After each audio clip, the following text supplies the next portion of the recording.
모든 분들께 다시 한번 감사를 드립니다. 여기 코센의 윤정선 실장님부터 시작해서 제가 이런 자리에 사실 자주 쓰지는 않는데 한국에 살지 않는 기회로 또 이런 분에 넘치는 어떤 그런 형태로 저에게 이런 기회를 주시지 않았나 그런 생각을 하고요. 지금까지 저 나름대로는 과학기술자라는 그 어떤 저 스스로의 타이틀을 가지고 제가 살아오면서 이제 앞으로 우리가 과학기술자는 어떤 일을 해야 할 것인가 뭐 그런 것에 관해서 그냥 개인적으로 고민하고 이제 술 먹으면서 이야기하고 그런 이야기들을 간단하게나마 풀어보려고 합니다. 근데 사실상은 저 스스로 제 자신에게 그러니까 하는 질문들인데 여러분들과 이렇게 공유하게 된 점에 대해서 뭐 거부감이 드신다면 어쩔 수가 없고요.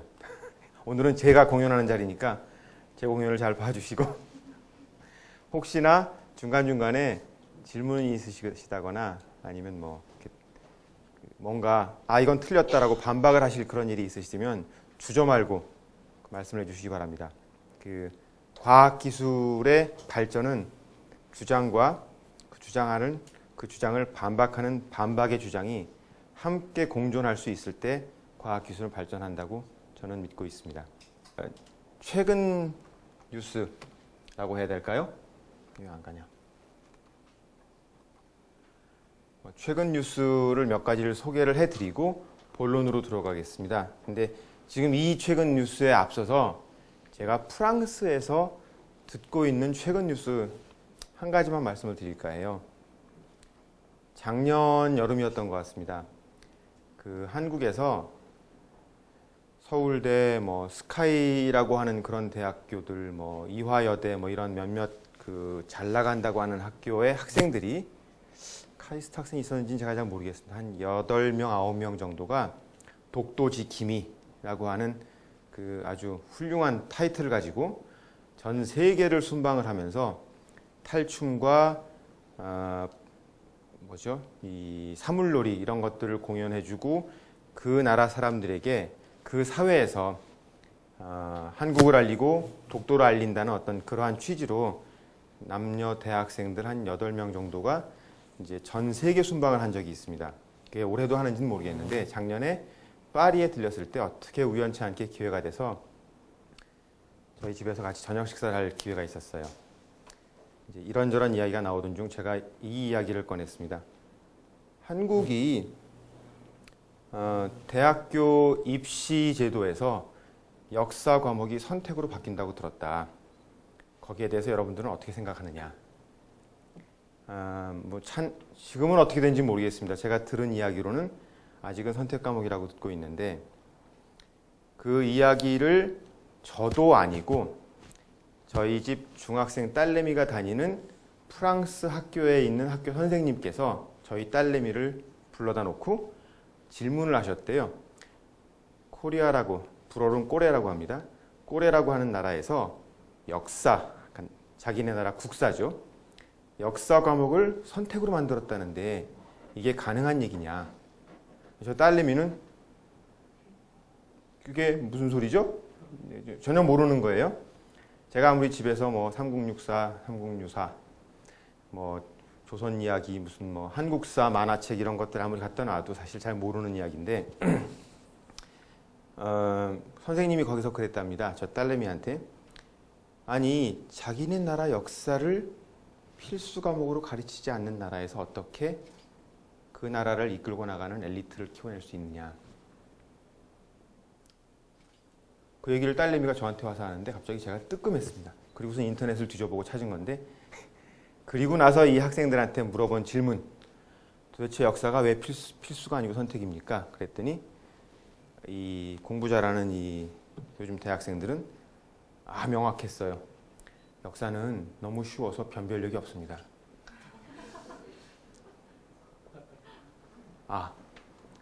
그렇구나.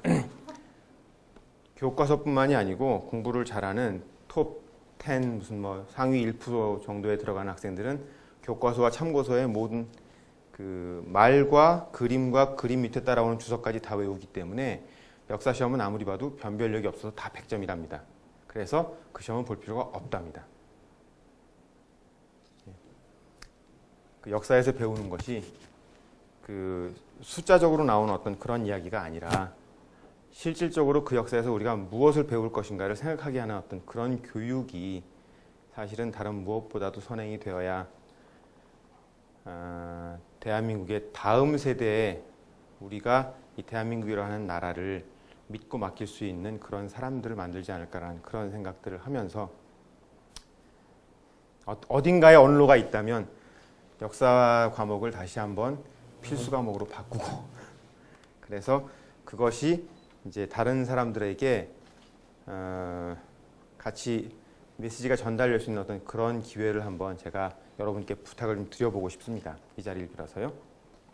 2012년 올해 지난 6월 25일 날 중국이 발사한 천궁이라고 하는 우주정거장이 있습니다. 작년 9월 달에 발사를 했는데요. 이 우주정거장에 지금까지는 무인으로 떠 있었지만 쉔주 9호가 이제 로켓이죠. 그 우주선이 그 위에 우주 비행사 3명인가를 태우고 그 중에 한 분이 여자분인 것 같아요.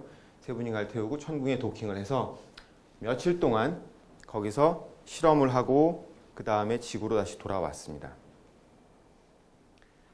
나사가 1년에 쓰는 그 예산이 18빌리언 US 달러인데요. 그 중국 항공우주연구소가 쓰는 예산이 5.5빌리언 US 달러를 20년 동안 썼습니다. 1년이 아니고요. 그리고 이렇게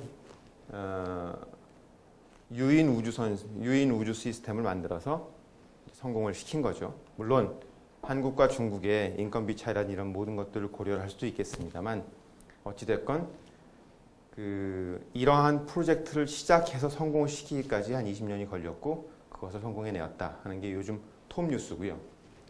그 외에 추가해서 지금 미국의 GPS라고 하는 시스템이 예전에는 군사위성, 그러니까 군사 목적으로 만들었었다가 민간으로 전용이 되어서 유럽이 갈릴레오라고 하는 시스템을 만들어서 쏘겠다라고 했더니 가장 그 정밀도가 높은 군사 시스템의 신호까지 GPS를 풀어서 민간이 활용할 수 있게끔 해주었다. 그래서 갈릴레오라고 하는 유럽 프로젝트는 똑같은 내비게이션 시스템인데 미국 시스템의 독주를 막았다고 하는 것에 대한 어떠한 그 큰 의미가 있을 뿐이지 지금 유럽은 경제 공학 문제로 지금 시스템 자체를 실현할 수 있을지 없을지 불투명한 상황에서 처음에 유럽의 갈릴레오에 들어가겠다고 얘기를 했던 중국이 유럽이 하도 벅벅거리니까 우리가 할 거야.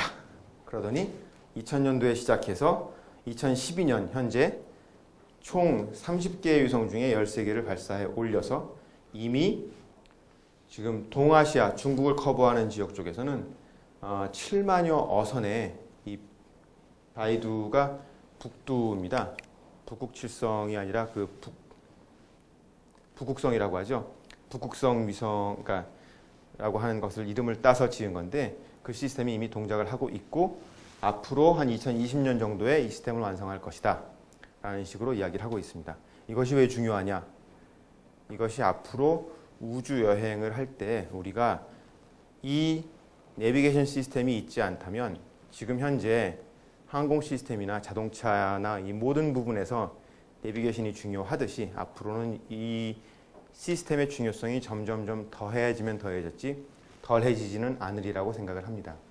7월 9일자 소식인데 이제 상반기가 지났죠. 2012년 상반기에 전 세계적으로 로켓 발사 대수에서 중국이 역사적으로 처음 소련과 미국을 제끼고 1등 나라가 되었습니다. 중국이 발사한 로켓가 지난 상반기 동안 10개고요. 러시아가 9개, 미국이 8개. 그 밖에 나머지는 아리안이 유럽 회사하고 상업용 발사만 전문으로 하죠. C론치 한 대, 인도에서 한 대, 이란에서 한 대, 일본이 그 우리나라 관측위성 아리랑 3호였나요? 를 발사를 했었고 그 다음에 북한이 한 대 실패했습니다만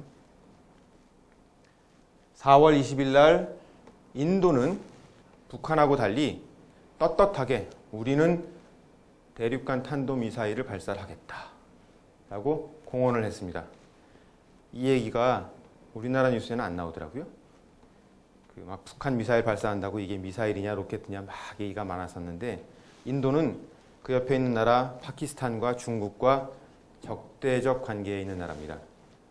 아근이라고 하는 5,000km 레인지의 미사일을 발사하겠다고 선언했고, 테스트 파이어는 이미 끝났습니다. 발사를 하겠다고 좀 얘기를 했고요. 중국도 마찬가지로 뭐 이러한 ICBM 같은 로켓 아니면 미사일들이 이미 다량 보유가 되어 있는 나라죠. 미국은 X-37B 들어보셨는지 모르겠는데 스페이스 셔틀인데 사람이 타지 않는 스페이스 셔틀입니다. 그래서 이러한 스페이스 셔틀을 발사를 해서 469일 동안 우주에 돌리면서 무엇을 하고 왔는지는 모르지만 언맨드 미션을 끝내고 얼마 전에 착륙하였다는 소식이 들려오고 있고요. 한밤중에 기자가 그 적외선 카메라로 찍은 그 착륙 모습입니다. 지금 여기 대전에 있는데 우리나라에서 전 세계에서 자국 정부가 인공위성을 사주지 않는데 인공위성을 만들어서 수출하는 전 세계의 유일한 회사 세트렉아이라고 하는 대전에 있는 회사에서 뭐 듀바이삿이나 라작삿을 2009년에 만들어서 발사를 했고 성공했다라고 하는 소식 예전 얘기고요. 한국이 나로호를 발사 실패했다. 이게 지금 2009년, 2010년 얘기지만 사실은 제가 정말로 기대했던 소식이면서 환영하는 소식은 바로 이 부분입니다. 이제는 나로 후속으로 우리가 순수 국산 기술로 만든 로켓으로 로켓 발사를 하겠다. 우주 개발을 우리끼리 한다. 얘기가 되겠습니다. 이러한 것이 현재 간단하게 단막 기사로 보셨지만 현재 전 세계에서 간략간략하게 벌어지고 있는 우주 개발에 대한 현 주소입니다. 그것과 병행하여서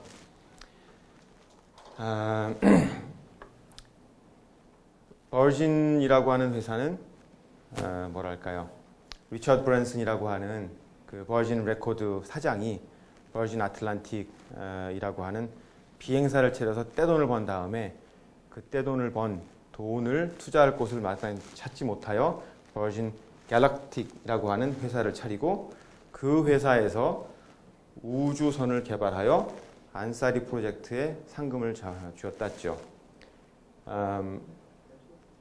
마크 트웨인이 예전에 글을 쓸 때 지금부터 20년 뒤에 여러분들이 한 일보다는 여러분들이 하지 않았던 일 때문에 고민 아니면 한을 한다 뭐 이런 이야기를 회한을 하는 것보다는 아쉬움 실망을 한 그런 것보다는 지금 용기를 내서 본인이 하고 싶은 일을 하라. 젊은 대학생들한테 사실은 들려주고 싶었던 얘기인데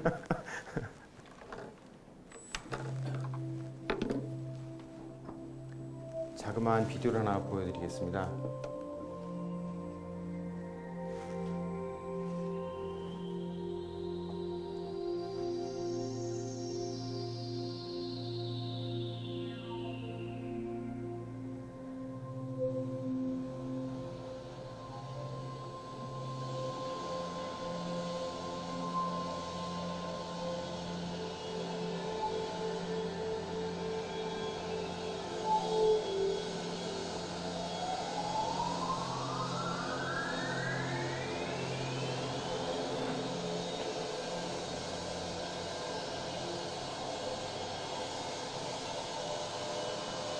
지금 이륙 준비를 하고 있는 이 비행기가 우주기사 2호라고 하는 비행기고요.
이렇게 비행기를 타고 그 대기권 바깥으로 나가는데 걸리는 시간이 한 30분에서 45분 정도 걸립니다.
아마 기내에서 음식물 서비스는 하지 않을 것 같습니다.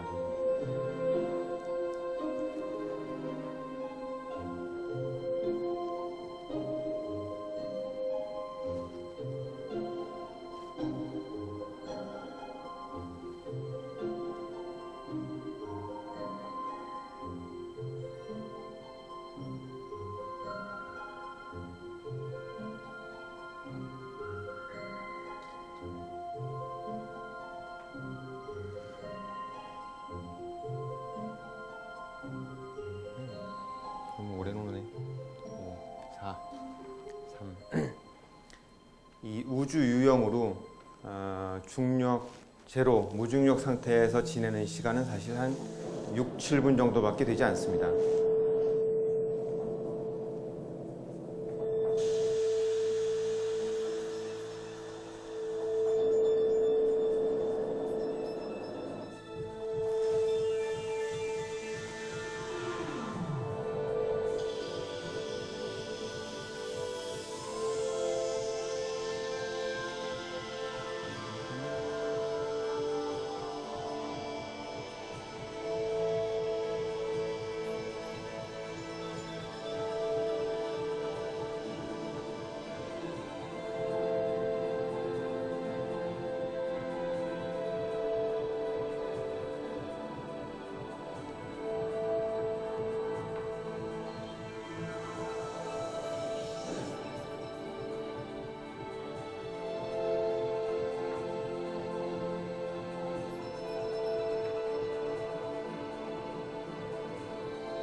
제가 이것을 이렇게 시간을 좀 들여서 보여드린 이유는 좀 전에 말씀드렸지만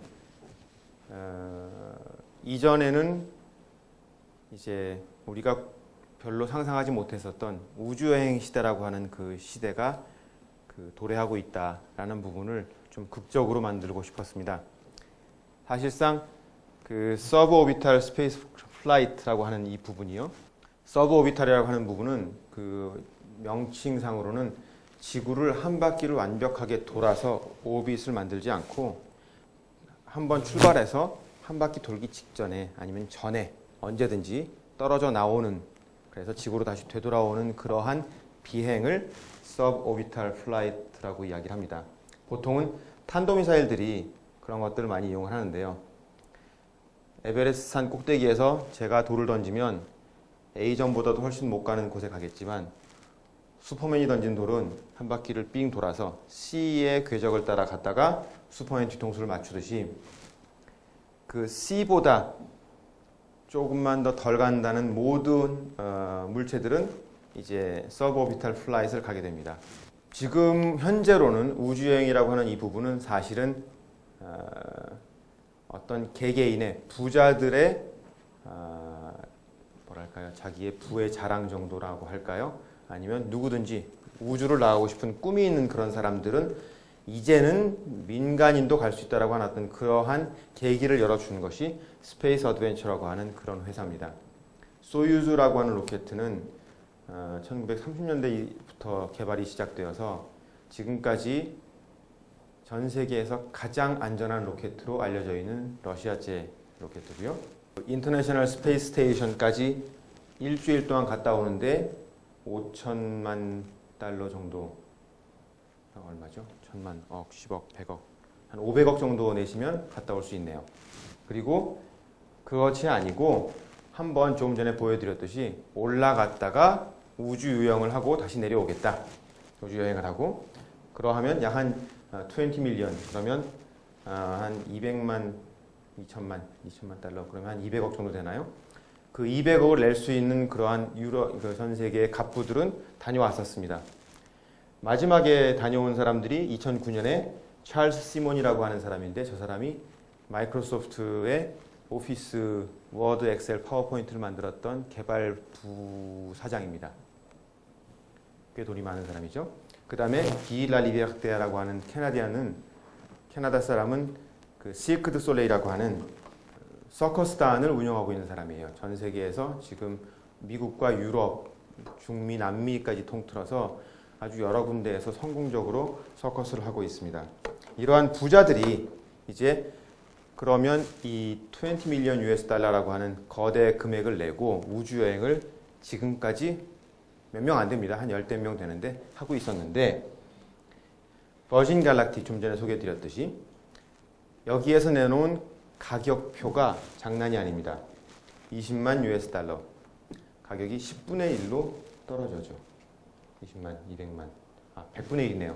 100분의 1로 떨어졌다고 한 얘기는 예전에 우리가 대륙간 비행기를 탄다고 했을 때 한 대, 그러니까 좌석 하나의 가격이 1억이냐 100만 원이나의 차이가 나는 거거든요. 그 전에 1억일 때는 누구나도 탈 수 있는 그런 자리가 아니었던 것이 100분의 1로 가격을 내린다고 하는 그 상황에서는 이제는 그러면 나도 할 수 있겠구나 라고 하는 분들 한국에도 꽤 계실 겁니다. 200억이 아니라 2억만 내시면 되는 거거든요. 그 2억에 이미 아직 출발 시향도 안 했는데 표가 550표 이상 팔렸다고 현재 이야기를 들었습니다. 예약표죠. 예약을 이미 550명이 줄을 서 있습니다.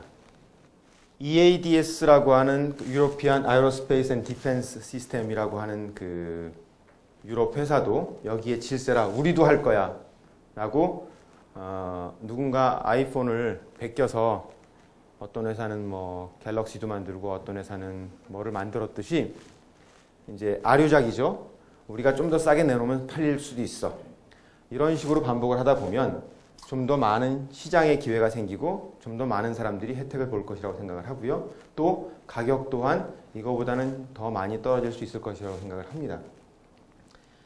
최근 발표로는 엑스코 링크스라고 하는 플라이트를 사용한 스페이스 엑스페디션이라고 하는 회사가 그것의 다시 절반 값인 1억으로 가격을 떨어뜨렸습니다. 딱 2명 타는데 제가 그 대학생들한테 이제부터 비행기를 배워서 우주선 조정을 배워서 신혼여행을 이리로 가라. 어차피 2명밖에 못 타는데 얼마나 좋으냐 라는 이야기를 하죠. 2050년까지 지금 우주여행객, 돈을 낸 민간 그 우주여행자들은 약 한 5천여 명 정도가 될 것이라고 현재 시장 조사가 되어 있습니다. 이 가격이 얼마나 떨어지냐에 따라서 이 숫자는 훨씬 더 변동이 가능하겠죠.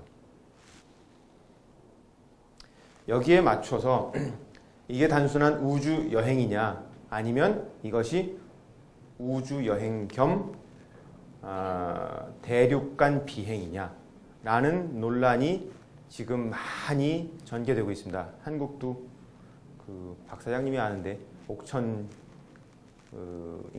어딘가 예? 예천 천문대에서 지금 우리도 우주공항을 만들겠다라는 식으로 서두르고 있다는 얘기를 들었습니다만 전 세계에서 지금 많은 공항이나 아니면 넓은 사막과 같은 대지를 가진 그런 동네에서 스페이스포트 카운실에 가입하여 우리가 우주공항을 유치하겠다.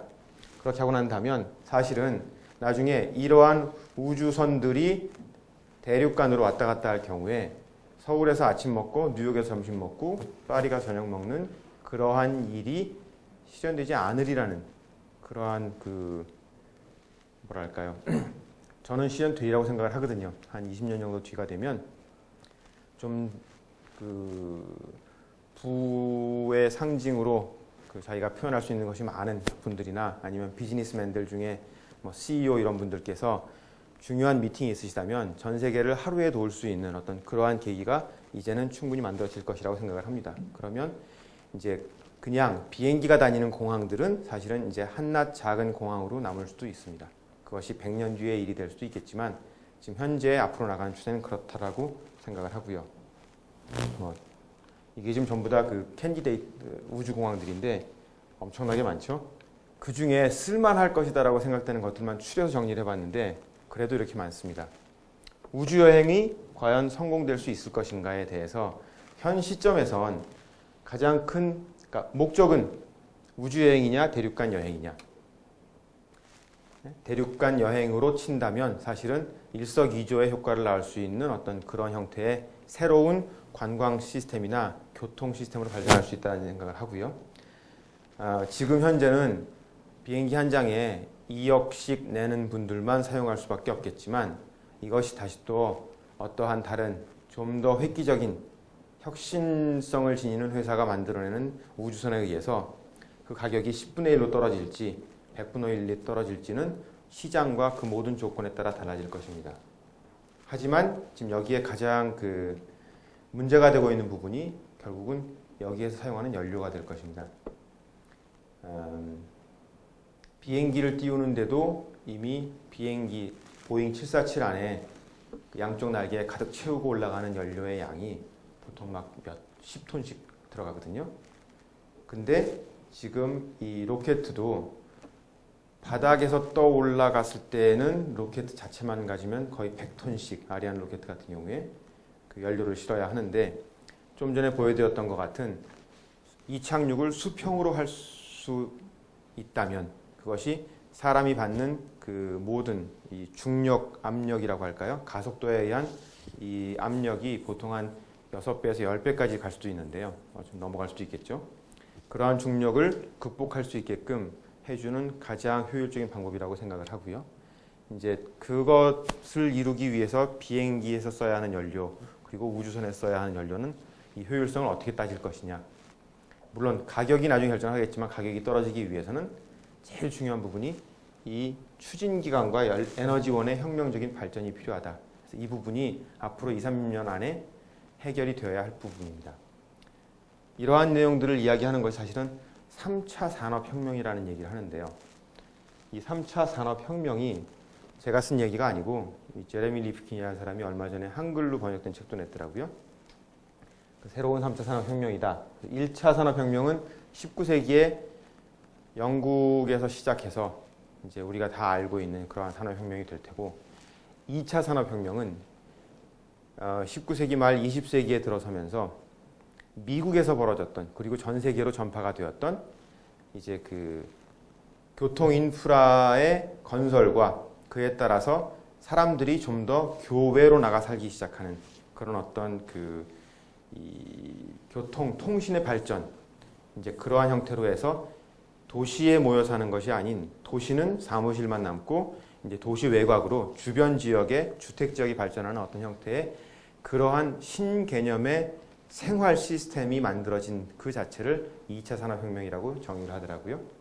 근데 이러한 내용들은 결국은 화석연료를 써서 운반할 수 있는 어떤 교통수단을 만들어낼 수 있었기 때문에 가능한 것인데 내일 당장 석유가 없어지거나 자동차가 다니지 않는 상황이 생긴다면 지금 출퇴근하시는 분들 중에 차 쓰시는 분들은 이미 발이 묶이시겠죠. 그렇게 되면 그것을 어떻게 해결할 것인가가 3차 산업혁명에서 해결해야 할 문제라고 생각을 합니다.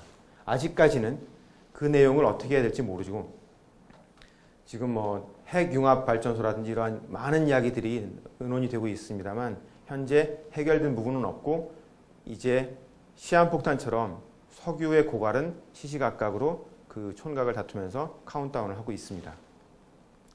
3차 산업혁명에서 주장하는 이 양반이 주장하는 내용은 결국은 각 가정이 모두 다 하나하나의 발전소 역할을 하면서 그리고 사용하는 모든 자동차도 수소연료 차가 됐건 무슨 차가 됐건 각자 서로 다 발전소 역할을 하면서 이 자동차들이 키스티 안에 주변에 들어왔을 때 플러그에 연결하면 자동차에서 발전을 해내는 수소연료 전지의 전기가 키스티의 동력을 낼 수도 있는 뭐 어떤 서로 주고받는 형태의 어떤 그러한 이 에너지원의 민주화가 이루어져야지만 그리고 그러한 것이 모든 그 살고 있는 사회인들에게 보편화가 될 수 있을 때에만 3차 산업혁명이 제대로 진전될 것이다라고 하는 이야기를 하고 있습니다.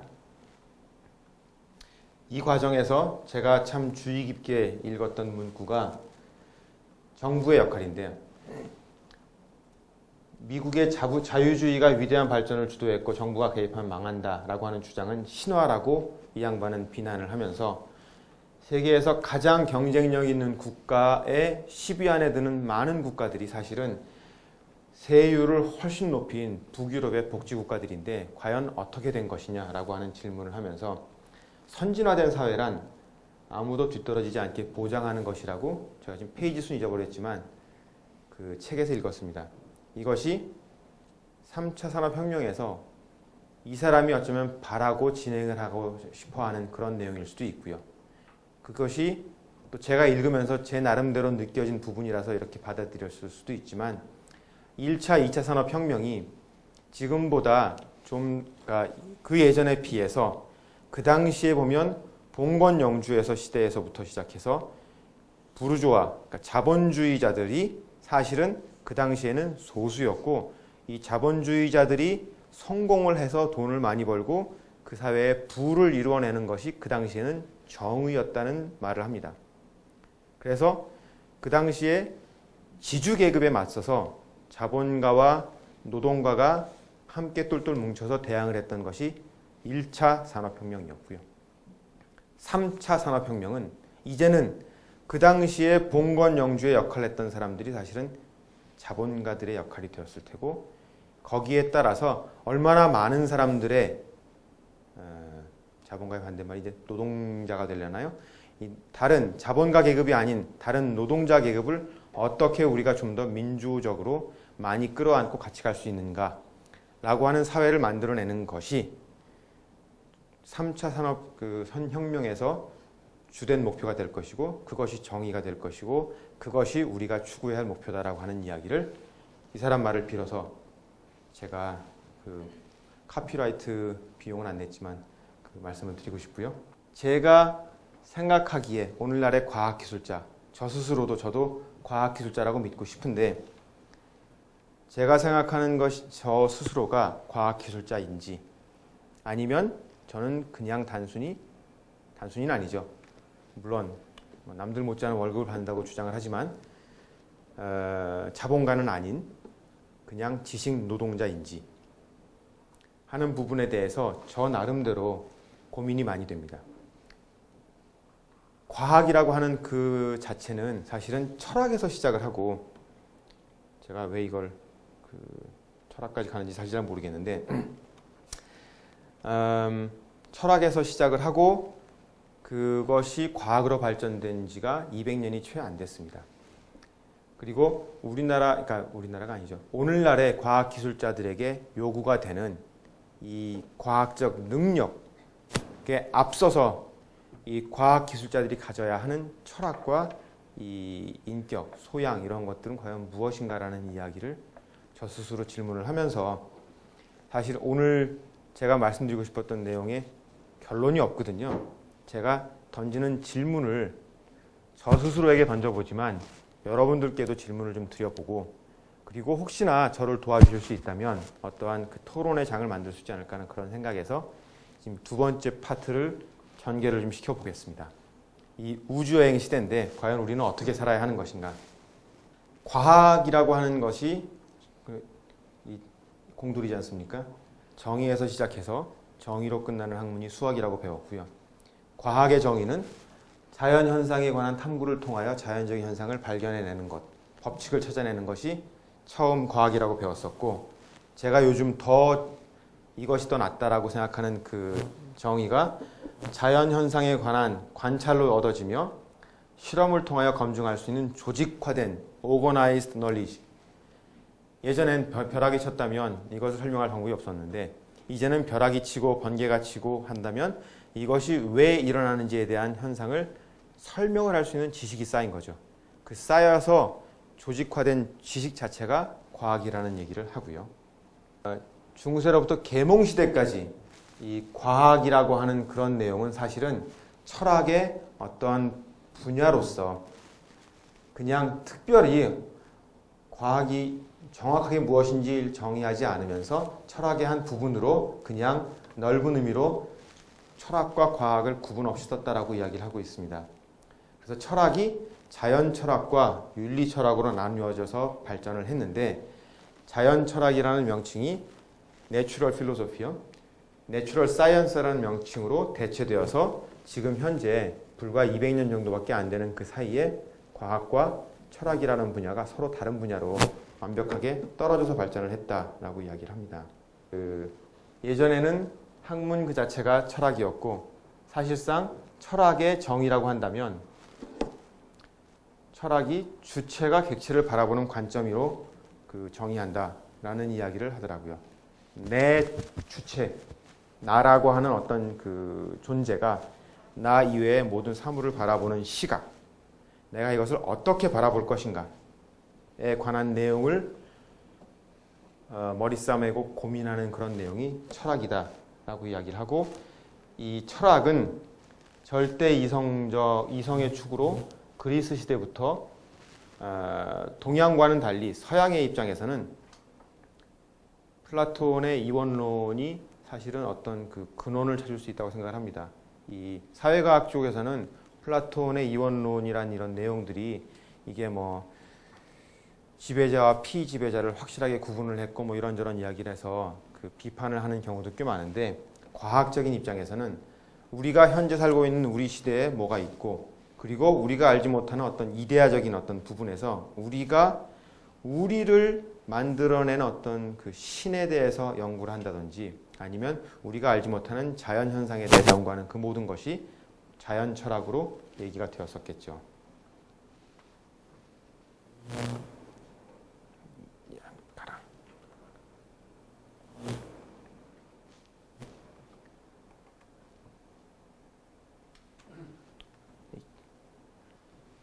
혹시 이 얘기 들어보신 적 있으십니까? 다 들어보셨으면 빨리 넘어가려고. 아니면 서양의 세계를 이해하는 세 개의 사과가 있답니다. 아시는 분? 코센에 얼마 전에 전천 박사님도 한번 이런 여기에 대한 비슷한 얘기를 쓰셨던 것 같아요. 그 서양의 역사, 서양의 문화, 서양을 이해하는데 중요한 단어가 되는 세 개의 사과가 있습니다. 첫 번째가 페리스의 사과고요.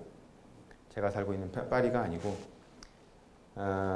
페리스가 뭐랄까요? 그리스 일리아드 오디세이에 나오는 트로이라고 하는 영화 보셨으면 그 트로이에서 페리스가 아내를 얻어서 뭐 나가는 이야기의 그 전 단계에 그 예전에 이름이 뭐라고 그럴까요?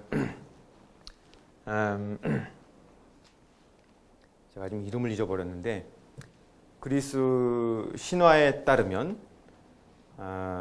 어떠한 그 뭐랄까 왕의 딸이 결혼을 하는데 결혼식장에 초대받지 않았던 아주 악덕한 불화의 여신이 탁 던져주고 간 사과 하나 안에 이 서가를 이 그리스에서 가장 예쁜 여신에게 바친다라고 딱 던져주고 떠났답니다. 그 여신이 딱 그 사과 황금 사과인데 이걸 누구한테 줄 것이냐를 가지고 이제 막 다툼이 일어서 헤라가 제우스의 부인이고요. 아프로디테가 그 미의 상징을 일단 하는 그 미의 여신이고, 그 다음에 아테네가 이제 그 싸움의 여신이죠. 이 세 여자가, 세 여신이 자기 거라고 서로 싸우는데, 제우스한테 판결을 내려달라 부탁을 했더니 제우스가 머리 아프죠. 자기 마누라 편을 안 들었다가는 그 죽지도 않는데 평생 동안 바가지가 이렇게 뻔하고, 아프로디테가 예쁘긴 한데 아테네가 겁나기도 하고, 이런 모든 것 때문에 가만히 생각을 하다가 헤르메스라고 하는 전령의 신한테 사과를 툭 던져주고서는, 네가 저기 보니까 페리스라고 한 녀석이 양치기 목동인데 걔한테 가서 줘봐. 걔는 알 거야. 라고 그 책임을 전가했습니다. 안 나오나? 그래서 지금 이 페리스라고 한 그 젊은 청년이 양을 치고 있다가 갑자기 빨가벗은 새 여신이 나타나서 우리 중에 누가 제일 예쁘니? 그랬는데 헤르메스가 준 사과를 누구를 줄까 하다가, 헤라는 나에게 주면 너에게 모든 이 세상의 권력을 다 주겠다. 아테네는 나에게 주면 네가 어느 전쟁에서 나가건 이길 수 있는 힘과 용기와 뭐 그런 걸 다 주겠다. 그리고 아프로디테는 이 사과를 나에게 주면 너에게 세상에서 가장 아름다운 여자를 부인으로 맞을 수 있게 해주겠다. 라고 했는데, 그 누구한테 줬겠습니까? 아프로디테한테. 그래서 이 페리스가 아프로디테한테 사과를 주고, 아프로디테와 페리스가 한 편이 되고 헤라와 아테나가 한 편이 되어서 트로이와 그리스가 전쟁을 하게 됩니다. 왜냐하면 아프로디테가 페리스한테 점지해준 여성이, 사실은 페리스가 그 전에 그 페리스의 아버지가 그리스의 왕인데, 트로이 왕인가? 헷갈린다. 왕인데 그 왕의 신탁에 의해서 태어난 이 막내 아들 녀석이 자기네들을 삼족을 멸할 것이다 라고 하는 그러한 얘기를 듣고 이 페리스를 갖다 버린 거거든요. 그랬는데 이제 이 페리스가 살아남아서 목동이 되었다가 이 사과를 주고 아프로디테한테 신임을 얻고 다시 자기 나라로 돌아가서 잘 살다가 이웃 나라인 그리스에 놀러 갔다가 거기에 있는 예쁜 왕비하고 눈이 맞아서 왕비랑 도망쳐서 자기 나라로 돌아오고, 그것에 화가 난 그리스 군대가 이 트로이를 찾아오게 되죠. 그래서 트로이라고 하는 얘기가 나오는데 얘기를 이렇게 길게 하고 있죠. 두 번째 사과가 이브의 사과죠. 성경책에 나오는 그 조금 전에 뭐 이거는 다 아실 테니까 아담에게 사과를 먹이고 서로 부끄러워서 이제 모든 그 선악과 모든 걸 구별하게 됐다. 그리고 세 번째 사과가 뉴턴의 사과라고 할 수 있겠습니다.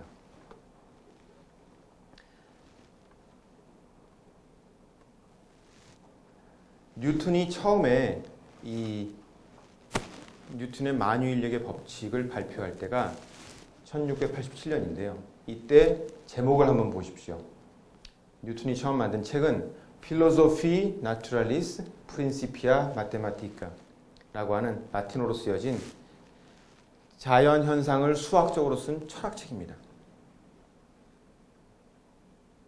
그러니까 뉴턴 시대에조차도 이 뉴턴은 본인 스스로를 철학자라고 생각을 했고 자기가 쓴 책은 철학책이었어요.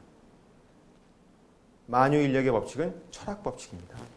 사실 유럽이라고 하는, 우리가 지금까지는 뭐 받들어야 할 선진국, 따라가야 할 선진국이라고 인정하는 그런 모든 나라들은 중세까지 15세기까지만 해도 우리보다 훨씬 못 살고 훨씬 야만적으로 살고 있는 그러한 동네에 불과했습니다.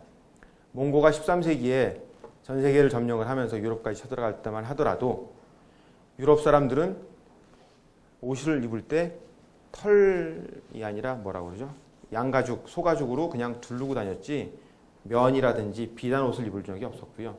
그러한 것들은 사실은 중국에서 다 넘어간 거고, 우리가 지금 좋아하고 먹고 있는 이 파스타라든지 피자라든지 이런 내용들도 사실은 중국에서, 그러니까 몽고에서 이태리로 넘어간 것이다라고 하는 설이 굉장히 많거든요.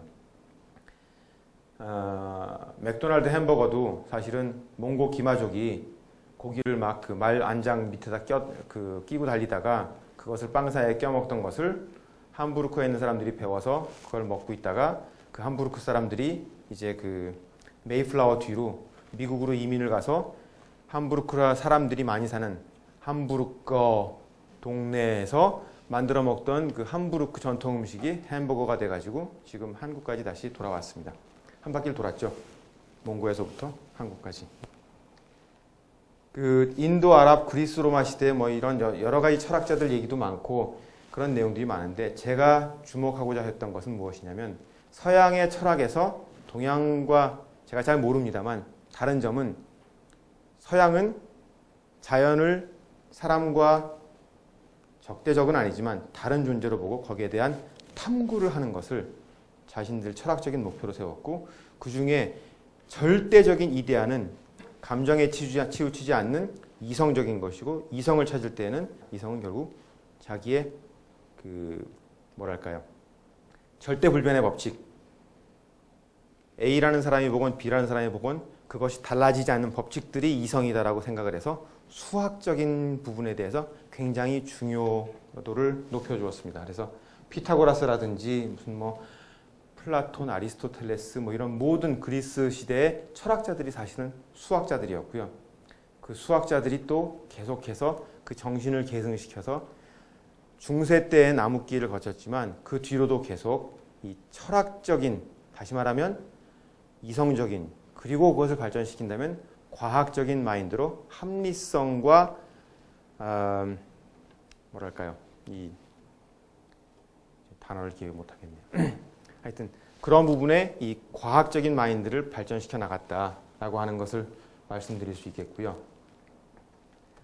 르네상스 시대의 13세기부터가 아닙니다만 르네상스는 한 15세기 정도에 시작했다고 이야기를 하는데 처음에 대학이 세워진 건 신학을 철학으로 가리켜서 좀 더 신학의 발전을 도모해보자라고 하는 형태에서 발전을 했지만 그 대학들을 중심으로 15세기에 많은 발전들이 이루어져서 이 우리가 생각하는 예술가나 철학자나 과학자나 또 여전히 같은 사람이듯이 레오나르도 다빈치가 제가 그 마지막 살던 생가를 가봤는데 그 안에서 이루어놨던 많은 발명들이 요즘 시대에 써도 절대 손색이 없을 것 같은 뭐 자동 연발 총이라든지 뭐 수문 장치라든지 4대강에 이렇게 문 열고 닫고 하는 걸 수도 있고 그 아라 뱃길인가요? 그래서 관문을 올리고 내리고 해서 큰 배가 들어갈 수 있게 한다라고 하는 것이 이미 그 다빈치가 만들어 놓은 그 조그마한 모형에서 다 나오더라고요. 그런 내용들이 이제 많이 있고 17세기에 나름대로 철학자들이라고 얘기했던 코페르니쿠스나 뉴턴이나 이런 사람들이 자연 철학을 과학의 혁명으로 발전시켰다. 그리고 그 뒤에도 여전히 과학적인 사고 방법이네요. 말씀드렸더니 17세기 이후로는 뭐 베이컨, 데카르트, 갈릴레오 이러한 모든 분야의 사람들이 철학과 과학을 구분하지 않고 연구하다가 이제 지금까지 그 발전을 이뤄냈다. 그 발전에 그러니까 그때 만들어진 불과 한 200년 정도밖에 안 되는 기간 사이에 만들어진 그러한 내용들을 토대로 19세기에 그 유럽은 산업혁명을 이룰 수 있었고 전 세계를 리드하는 그러한 대륙이 되었다라고 하는데 한국도 우리가 지금 물론 많이 따라잡았다라고 얘기하고 이미 뭐 한 4, 50년밖에 안 되는 사이에 유럽에 있는 어떤 회사보다도 훨씬 더 그 좋은 수익률을 자랑하고 세계가 인정할 수 있는 그런 회사들을 만들어낸 훌륭한 나라가 되었죠. 이제 그러한 내용들이 이 과학의 발전이라고 하는 부분이 사실은 저는 저 스스로가 동양적인 것을 많이 버리고 제가 학창 시절에 그리고 서양적인 것을 더 많이 따라 배우려고 노력을 함으로써 저 스스로 어쩌면 내가 바나나가 된 것은 아닐까. 겉에 피부 색깔이며 이런 모든 것은 노란색이지만 제 머릿속부터 발끝까지 제가 생각하는 방식은 하얀색이 된 게 아닌가. 바나나죠. 저 스스로 그런 자주 섞인 말도 하긴 하는데 이것이 과연 저만의 문제일까? 아니면 한국에 있는 많은 과학교류자들이 공통으로 느끼는 부분이 아닐까라는 생각도 해봅니다. 몇 가지 과학자들의 예를 뭐랄까요? 역할에 관해서 제가 그러니까 저 스스로 이제 질문하는 겁니다. 이런 분들의 예를 보면서 과학자들은 과연 사회에서 어떤 일을 해야 하는 사람들인가? 라부아지가 누군지 아시죠? 질량 보존의 법칙을 발견을 하고 근대화학의 아버지로 그 모든 이 화학책에서 제일 먼저 등장하는, 아니면 초등학교 때 배우나요? 그러한 내용들을 담고 있는데, 이 라부아지는 원래 본 직업이 세금징수원입니다.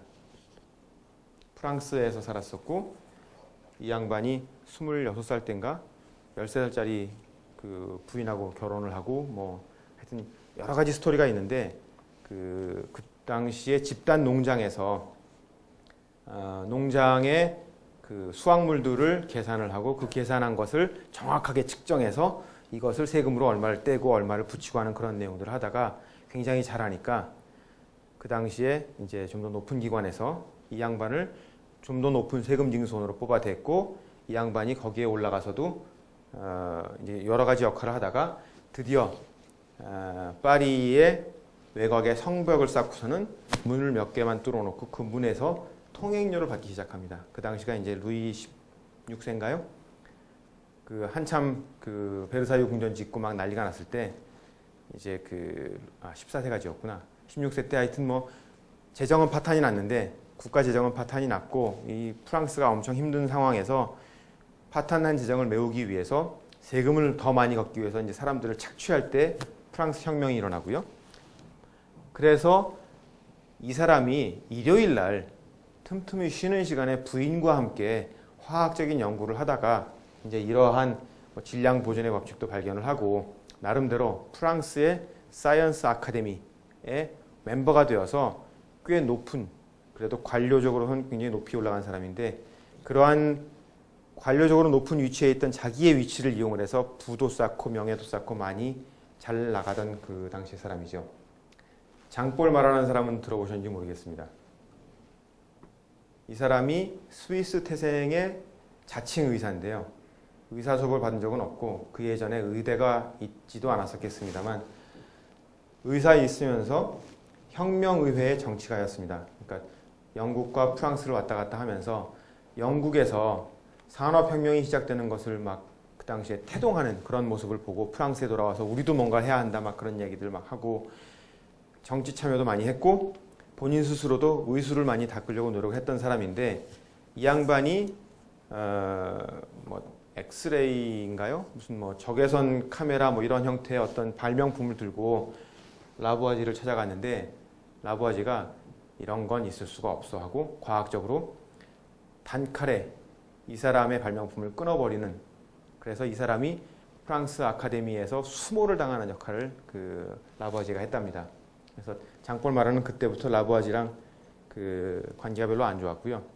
이 사람이 이제 그 프랑스 대혁명이 일어나고 프랑스의 급진 세력 그 자코방파의 일종의 우두머리 역할을 하게 되었는데, 지롱드의 온건파, 이 자코방의 급진파가 좌우로 나눠져 있다고 해서 결국은 다 혁명 세력인데, 혁명 세력의 좌파와 우파가 나눠져서 지금도 왼쪽과 오른쪽을, 빨갱이들은 왼쪽, 노랭이들은 좀 더 빨간 애들은 오른쪽으로 간 것이 오늘날 한국에서는 좌파 우파가 지금 현재 우리가 느끼는 어떤 그런 형태로 발전된 것이 아닌가라는 얘기를 합니다.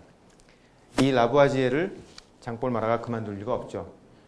라부아지에가 이제 그 프랑스 아카데미에서 수장을 여전히 맡고 있었는데, 혁명이 일어나면서 그 당시 그 세금징수원으로 일할 때 막 성벽 쌓고선 통행료 받던 것을 무마해 보려고 막 국민들한테 그 혁명들 대원들한테 총알도 나눠주고 뭐 화약도 나눠주고 뭐 별짓을 다 하고 속된 말로 아양을 떨었지만 장볼 마라가 쳐 해서 기요틴에 목을 잘립니다.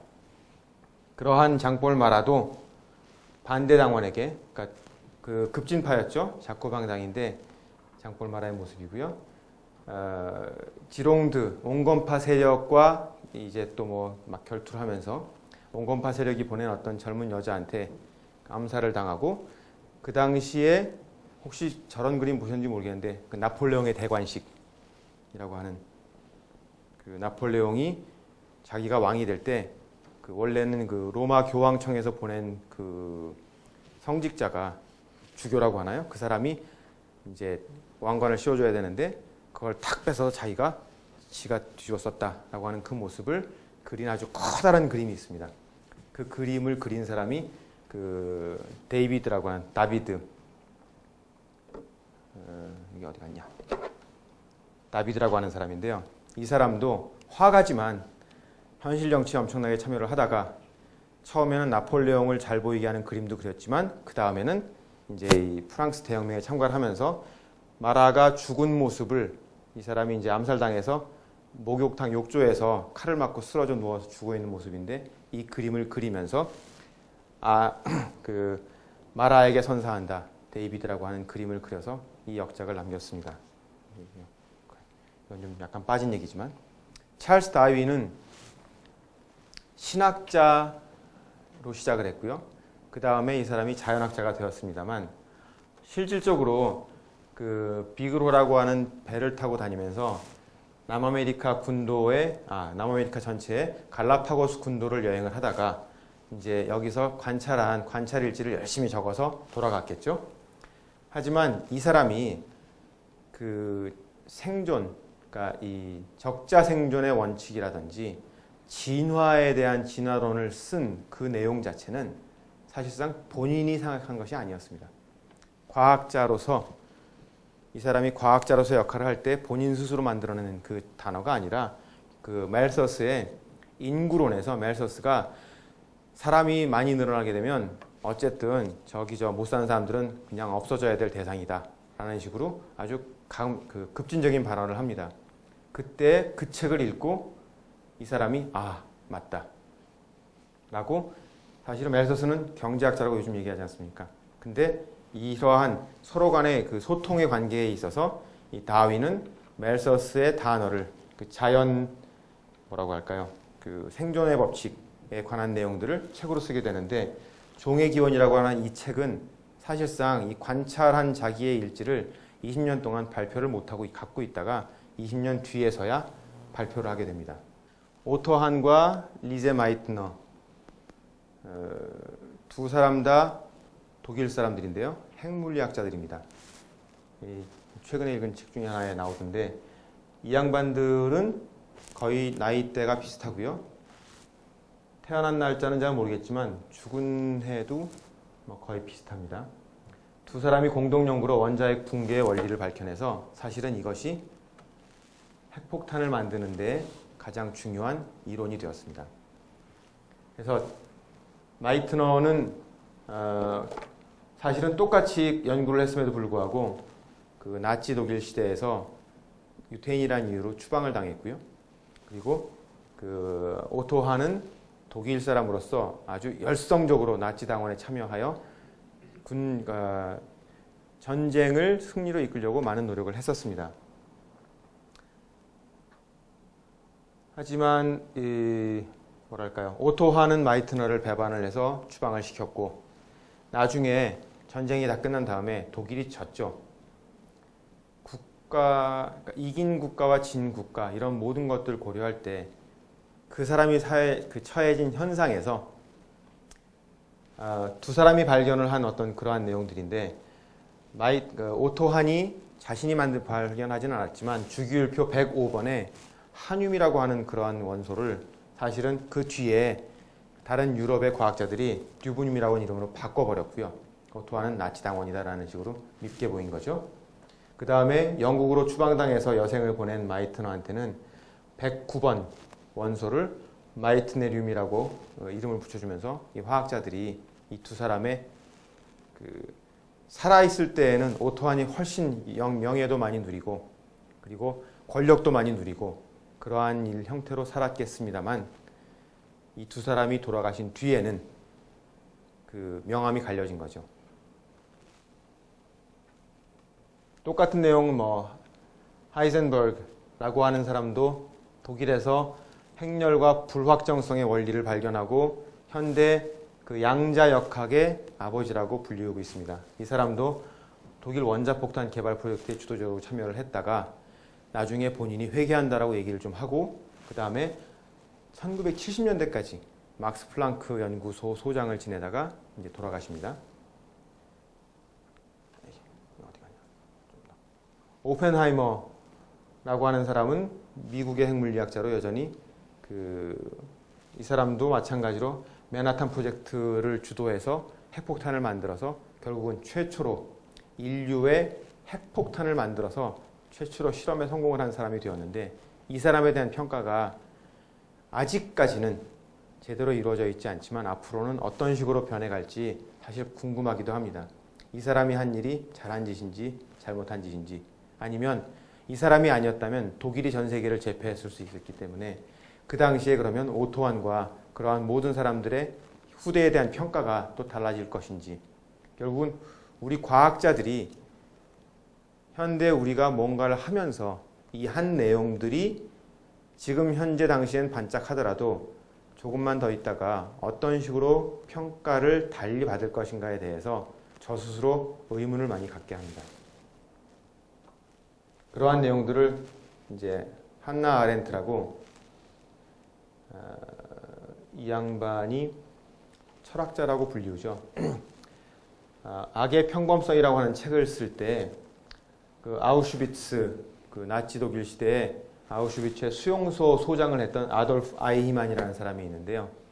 이 사람이 얼마나 많은 유태인들을 잡아 죽였던지 하루에 2~3천 명씩 잡아 죽이고 그 사람들 시체에서 기름을 짜내어 비누를 만들어 쓰게 하고, 뭐 하여튼 별의 별, 우리가 상상할 수 없는 그러한 뭐 이시희 준장의 무슨 뭐 742 부대와 같은 일본인들의 만행이다 이런 거와 비슷한 역할을 하는 그런 형태로 아이히만이 아주 엄청나게 커다란 악행을 저질렀다라고 해서 이스라엘 모사드가 전쟁 뒤에, 2차 대전 뒤에 전쟁이 끝나고 나서 아르헨티나로 가서 숨어 살고 있던 아이히만을 체포하고 납치해서 이스라엘 법정에 세웁니다. 근데 그것 때문에 이제 아르헨티나와 지금 이스라엘이 그때 외교 문제로도 그 갈등을 있기도 했었지만, 이 아이히만의 법정에서 이제 한나 아렌트가 법정을 지켜보면서 그런 생각을 하는 거죠. 아이히만이 왜 이러한 악행을 저질렀는가?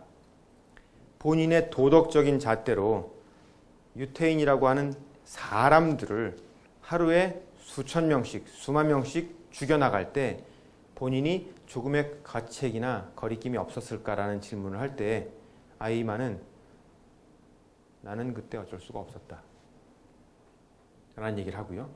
이 사람의 주변의 사람들 증언을 들어볼 때 이 사람은 가정에서 굉장히 착실하고 성실하고 그리고 아빠로서 자식들에게 사랑을 많이 주는 그런 부모 역할을 했다라고 이야기를 합니다. 그래서 한나 아렌트라고 하는 철학자가 이걸 보면서, 아니 아이히만이라고 하는 저 사람의 법정을 처음 시작할 때 우리는 어떤 악마를 잡아다가 그 악마를 우리가 국제재판소에서 이 사람이 어떤 나쁜 짓을 했다는 걸 연거를 하고 이 사람을 단죄에 처한다는 그런 목적으로 왔는데, 실질적으로 만나본 아이히만은 그렇게 착할 수가 없고 그렇게 성실할 수가 없는 평범한 공무원이었다는 사실, 그거 한 가지만으로도 제가 받는 느낌은 그렇습니다. 우리가 하고 있는 어떤 연구, 우리 과학기술자들이 진행하고 있는 어떤 그러한 내용들이 어떻게 보면 양면성들을 다 가지고 있는데요. 이러한 양면성이 노벨상을 만들어낸 노벨이라는 사람도 본인이 전 재산을 투자를 해서 노벨상을 만든 이유가 자신은 자기가 인류에 공헌한다라고 하는 어떤 그런 생각으로, 아니면 돈을 많이 벌기 위한 생각이 더 앞섰을 수도 있겠지만, 다이너마이트를 만들어서 그것을 사회에 내놓았을 때 그 다이너마이트가 어떤 역할을 할 것인가에 대해서 본인은 포지티브한 것을 많이 본 반면 실질적인 그 현상에서는 전쟁들을 많이 하면서 오히려 사람들을 더 많이 죽이고 좀 더 효과적으로 전쟁할 수 있는 그런 전쟁 무기 현상으로 바뀌어 나갔다라고 하는데 충격을 먹었다는 얘기죠. 그래서 글쎄요, 저희 회사 얘기를 잠깐 드리면, 저희 회사도 이제 인공위성 서비스, 위성 통신 서비스 제공 업체로서 유럽에서는 전 세계에서 3위 정도 되는 그런 회사고요. 돈을 굉장히 많이 버는 회사 중에 하나입니다. 인공위성 업체로서. 근데 세금을 계산하는 그 1년 그 연도가 7월부터 그 다음에 6월까지인데요. 작년부터 올해 6월까지 매출이 뚝 떨어졌습니다. 그 이유가 아프가니스탄 전쟁과 이라크 전쟁이 끝났기 때문이라고 합니다. 그래서 그 얘기를 들으면서 사장이 미안하다, 올해는 실적이 안 좋다라는 이야기를 할 때 이렇게 해서 전쟁이 끝났기 때문에 더 이상 미국의 DOD나 아니면 군대에서 우리 회사 위성 채널을 쓰는 경우 그게 줄어들었고 뭐 이런 얘기를 하면서 그렇다면 나도 모르는 사이에 이미 나도 그러한 어떤 전 세계의 전쟁 광붐을 일으키는데 내가 만들어낸 시스템이 일조를 하고 있었다는구나 하는 그런 생각도 얼추 들어서 자괴감이 또 느껴지기도 했었습니다. 이게 어디까지 갈 것인지 저도 잘 모르겠습니다. 하지만 이제 이러한 양면성을 과연 어떻게 극복을 하고 우리가 어떤 형태로 나아갔을 때 과연 진정한 그 인류의 진보를 이룰 수 있을 것인가에 대한 생각을 해보게 되고요.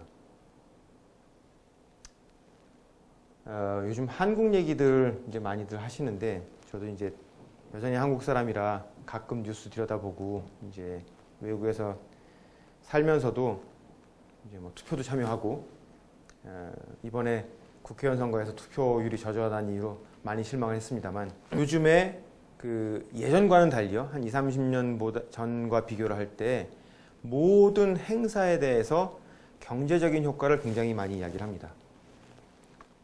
과학적인 어떤 그런 행사 자체도 우리가 무엇을 개발했다. 세계 뭐 제1의 쾌거다.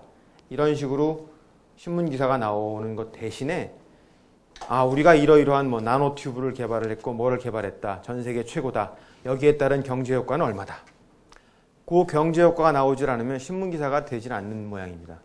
이 경제 효과만을 따질 때 과연 그 뒤에 우리는 무엇을 간과하고 있는지 사실은 저는 그것이 좀 더 불안하고요. 그 G20 뭐 이런 것도 경제 효과 행사인데 원자력 발전 4대강 사업 이러한 오늘날 한국에서 이루어지고 있는 굵직굵직한 대형 국책 프로젝트들이 경제 효과 하나만 가지고 모든 것을 해결할 수 있는 것인가? 앞에 소개를 제가 드리진 않았습니다만 미국이 아폴로 프로젝트라고 하는 소련이 처음에 뭐 로켓 발사하고 가가린을 처음에 유인 우주선에 올려서 전 세계 1등 우주과학 기술 개발 국가로서 위상을 높일 때 미국이 그 뒤에 따라가면서 아폴로 프로젝트라고 하는 프로젝트를 63년부터인가 72년까지 아폴로 1호부터 아폴로 18호까지 쏘아 올리면서 6번 달에 착륙을 시키고 뭐 13호 고장 났다고 다시 돌아오고 하여튼 별별 그 많은 걸 겪으면서 10여 년 동안 미국이 아폴로 프로젝트에 투자한 금액이 한 25조 정도 됩니다. 한국 돈으로요. 13년 동안 아폴로 프로젝트 전체 10년 동안 그 연구 투자비가 23억입니다. 25억인가? 하여튼 환율에 따라 좀 변화가 있겠죠. 거기에 따라서 한국이 그 뭐랄까요? 이제 땅바닥 사업이 아니라 항공우주 사업으로 해마다 1조씩 갖다 부어서 앞으로 한 20년 동안 보았더라면 인도가 우리보다 못 산다라고 이야기를 하는데 인도의 우주개발부, 인도는 정부 부처 중에 스페이스 디파트먼트가 따로 있습니다. 인도가 재작년부터 이 스페이스 개발, 우주 개발 부처에 할당한 정부 예산이 1년에 1조입니다. 한국 돈으로.